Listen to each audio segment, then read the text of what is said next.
Welcome everyone to another episode of IoT and IP Explained with Claudia Tapia. Today we are diving into the fascinating world of generative AI and intellectual property, especially focusing on copyrights. As we navigate this complex terrain, I'm thrilled to have an AI and IP expert with us, Valeria Silva. Valeria is an affiliate professor at ESCP Business School in Paris with a legal and public policy background on IP and innovation, competition policy, international trade, and corporate social responsibility. She's also senior consultant on AI-related issues for OECD. Valeria, thank you so much for joining us today. No, thank you for the invitation. It's really a pleasure, Claudia. Pleasure, I can assure you, it's all mine.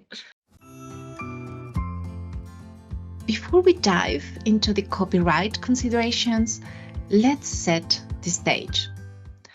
The Internet of Things has brought us incredible innovations from smart homes to connected cars, but with these advances comes the challenge of managing vast amounts of data that are collected by connecting devices over the Internet.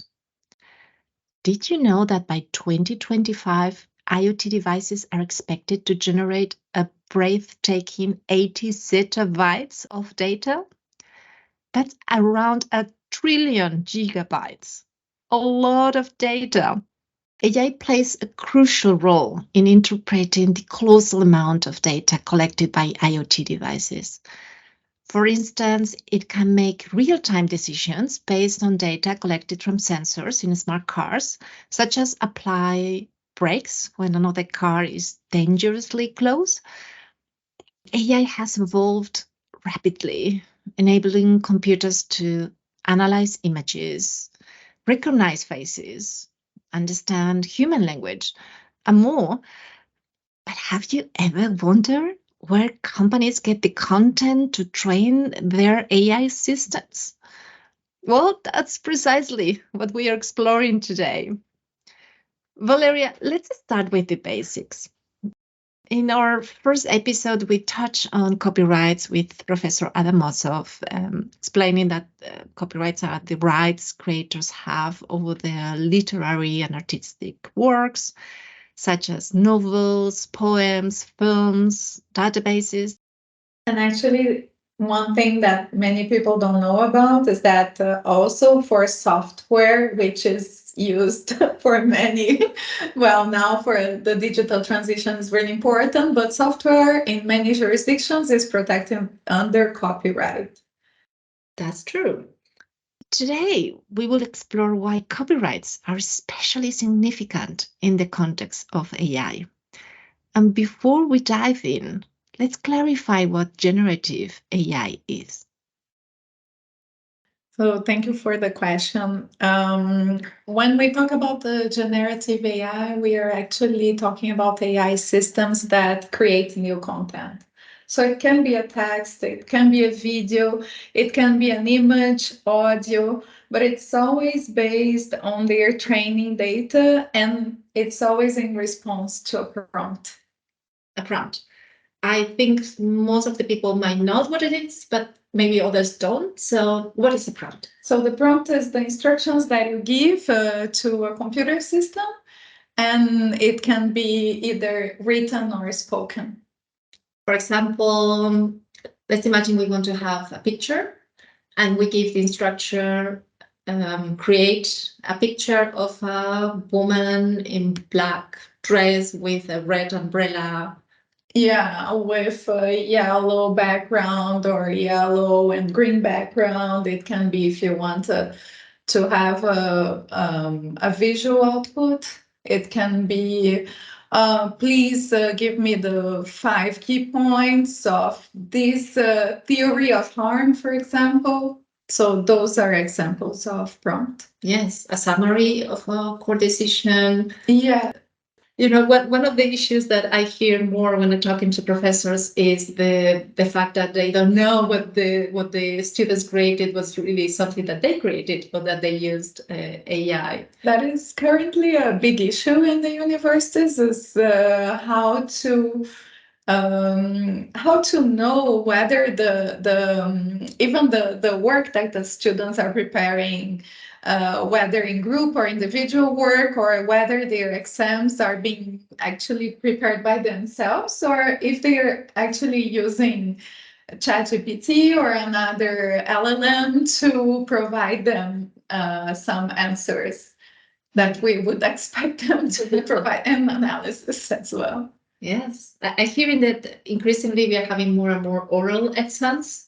Yeah, this is one of the possibilities. The other is actually taking the computer out of the scene and going back to written exams. Yeah, with the paper and the pencil, and then that's how they actually give you the results. Back to the roots. Yeah. But one of the reasons why I invited you today is because of a case.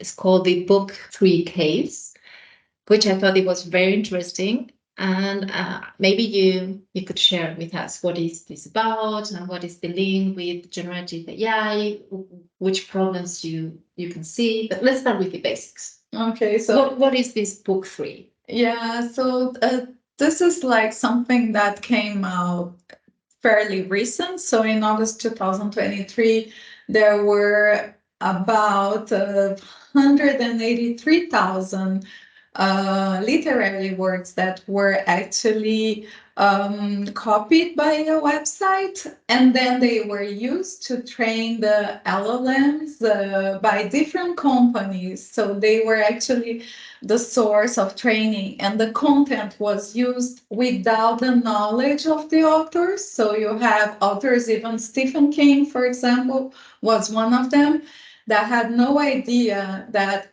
its book had been copied to this database, and that this database had been used to train the LLMs. You mentioned LLMs, but I'm not sure if the audience knows what LLMs are. So, okay, large language models. Yeah, sorry. Yeah, so that's the acronym that is being used, and it's the machine learning that is being used actually to get the information and then infer an output based on that. The problem with the use of this literary work, so lots of books have been used, is that one of the prompts that you can give is like, can you write a Stephen King's type of novel in 50,000 words?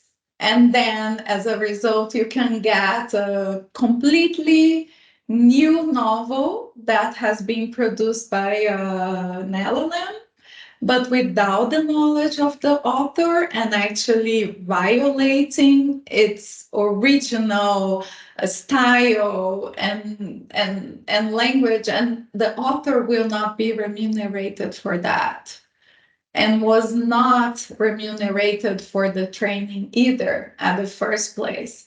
So you're actually tapping into the source of remuneration of those authors who have taken years to develop that style, to develop that way of conceiving ways to telling stories.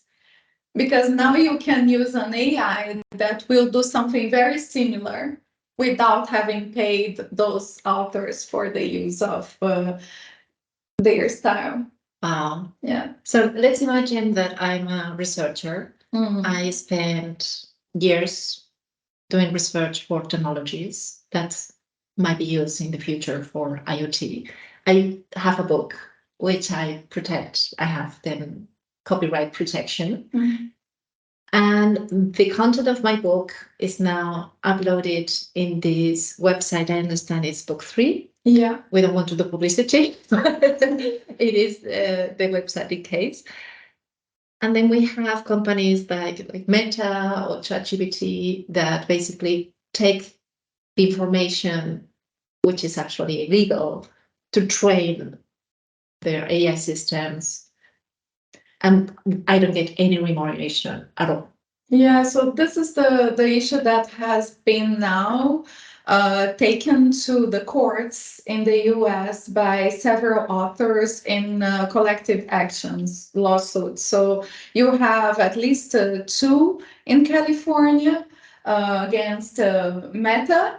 And then you have one in the New York District Court that was filed by the Authors Guild, which represent the rights of the authors against OpenAI.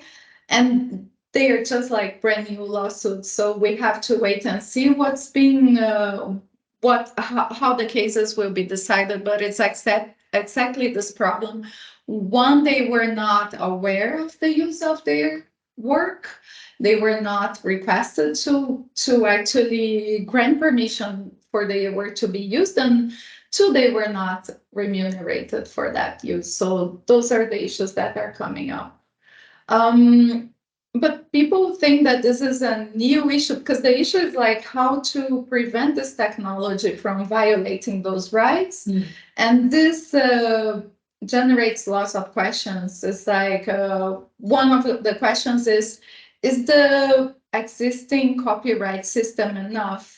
Or do we need new copyright rules to actually protect the authors?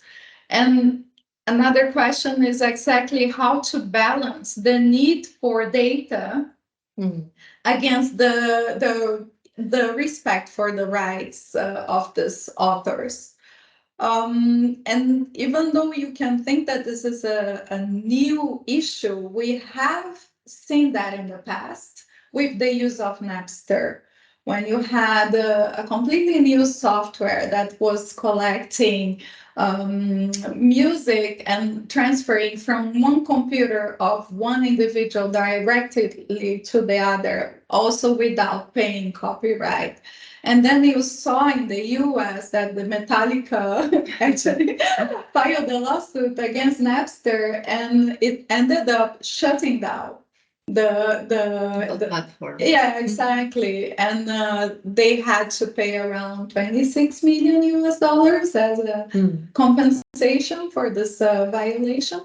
But actually, it ended up with that business model. But out of that business model, you saw others merging. So that's how nowadays we have Spotify, Deezer, and other platforms that stream music, but actually they remunerate legally. Yes, so you can do that legally. It's just a matter of getting into, like talking to the authors and finding ways to do that upfront. Because here I see two situations. One is what we have right now, because one of the arguments is that it's kind of too late for what has been done until now, because the AI system cannot unlearn what it learned. So how do we remunerate to those that we have already taken the copyrights from, so to say? And the other one is how to move forward.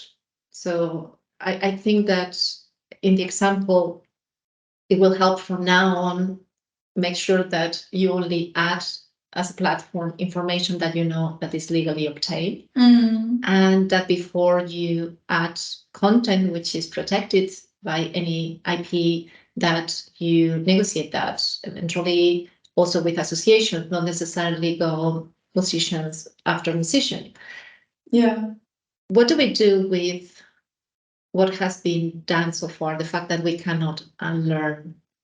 So you have a few options that are actually technological solutions. I'm pretty sure there are others, but I can think of two out of my mind right now. One is exactly to block a prompt that would allow you to write a novel that, it's like either using the title of a novel or the name of the author. I want to write a novel in the style of this author, or I want to write a novel that has the same title of one that has been written and for which you have not obtained permission, direct permission from the author.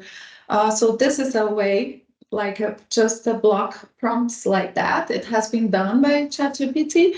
The others is to go back to older versions of that same large language model before it was actually trained on that specific database for which you had not obtained permission, so that you go back to the old version. Of course, it's gonna delay and the version's not gonna be as good as the current one, but you're not gonna be infringing any copyright. So those are two possibilities.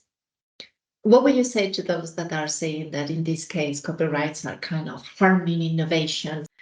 Well, I think there is always a balance between innovation. So you can see that Napster was really a breakthrough, and all the individuals, they could have like streaming for free, and actually it could foster, like the dissemination of music faster at the global level. But at the end of the day, the authors were the ones, the creative, original creative authors, they were not receiving anything for that. So I think there is a balance to strike, and you don't need to go as fast as to violate all the rights to get farther in the training of your AI. If you already have ways to create, like you can think of new ways of creating authorizations by default by the authors whenever, like Creative Commons authorizations, it's like you can use, if you do this, you already have this type of authorization that doesn't imply any remuneration as long as the author is mentioned there. For this AI output, I don't think it would be the case because it would actually take the authors out of the market, their own market. So there would you would have to think about some type of compensation, but it has to have you have to have a balance. Otherwise, we won't have any other innovation from the original authors, and any other between quotes creation will come from an AI. And I'm thinking there's also an interest from the artists and creators in general to share. Of course, they are seeing initially, maybe some of them are saying, no, this is my business model. I don't want to risk it. But there might be combinations. I'm thinking, for example, let's imagine a magazine or newspaper that they regularly publish something, and they might not be willing to share on the same day, but maybe after a week, and then have a better deal in the compensation that is not such a high rate. Or I'm thinking about the possibility of them being in certain associations. But what do we do if they decide not to share? Should they be forced to? I don't think so. I don't think so. I mean, it's their work. They can decide what to do with that. They can decide, no, I'm gonna publish my books and nobody can copy my style. They have the right to do so. It's really difficult in this case, but I think that you will have decisions on both sides, so you don't have to rely only on a no for an answer. Yeah. So if you're about to predict future, what do you think about those decisions? That's difficult. That's difficult. If they go on the direction of Napster, they will end up like the owners of the large language models that are using these databases without consent. They will have to obtain consent. They will have to request for consent prior to using the databases, and they might be requested by the authors also to offer remuneration to be negotiated by the parties. But I would see more like going in that direction than changing copyright rules each time there is a new technology coming up, even though you have leeway, you have room for adjustment, that's for sure. Yes. And I'm thinking also, because they're going to be, and they are already, different AI tools competing with each other, they will also be, that will be positive for also the creators, because they will also like to have maybe exclusivity. And I'm wondering, would that be situations with one AI tool have a certain content that other doesn't get access to? Yeah, that's a possibility, definitely. But what I see as like most likely, the authors will be able to actually demand for the prompts to be blocked if they violate their work, whatever the nature is. Because the problem is that how will they infer their income otherwise? If you have a large language model that is producing an entire new novel based on exactly what they could produce instead. So there is a lot of room to think of new solutions that are not yet out there, that we might not be thinking about, and that I think that could provide solutions that would be beneficial for both sides. Which brings me to the point. If you are listening here and have an idea, please tell us in comments. I think it's always good to have input and think about it, maybe discuss it in another podcast. Any other point that we wanted to give in this constellation on generative AI? No, I think it's like follow the US courts because the regulation is still far behind. So I think we will have a court decision way earlier that will actually set a bit the tone of the conversation. Do you think European courts will interpret it similarly? I don't know. I think so. I think they would go for copyright protection. Yeah, but I like, we don't know what's gonna happen, but I think definitely in Europe they would even tend towards copyright protection even more. But the US is very strong as well, so yeah, and I wanted to see where it's gonna take us. Well, thank you so much, Valeria. This is extremely useful, and I'm sure the audience found it also very, very useful. And as you know, I finish always my podcast with a question, which is, could you share with us the lesson learned? A lesson learned throughout my life? Yes. Okay, so I think it would be like, work with something that you're really curious about, and be always curious about something, so that you always have something to look forward, and you don't get in the routine. You're always going after new information, new knowledge. And I think it's like being a foreigner profession, living abroad, is like always be persistent, never give up. So I think the curiosity is also a bit of a result of that. Be curious, try new things, try new areas, go always, never stay behind. And there will always be opportunities that will match your preferences. Even if you're a foreigner and it's harder, you will get there. Okay, tell me a bit about the foreigner harder. I think it's like I've lived in so many countries, so I had to adjust to so many different cultures and professional settings. That actually, one lesson learned, I think, could be also that you understand better how different professionals from different cultures think.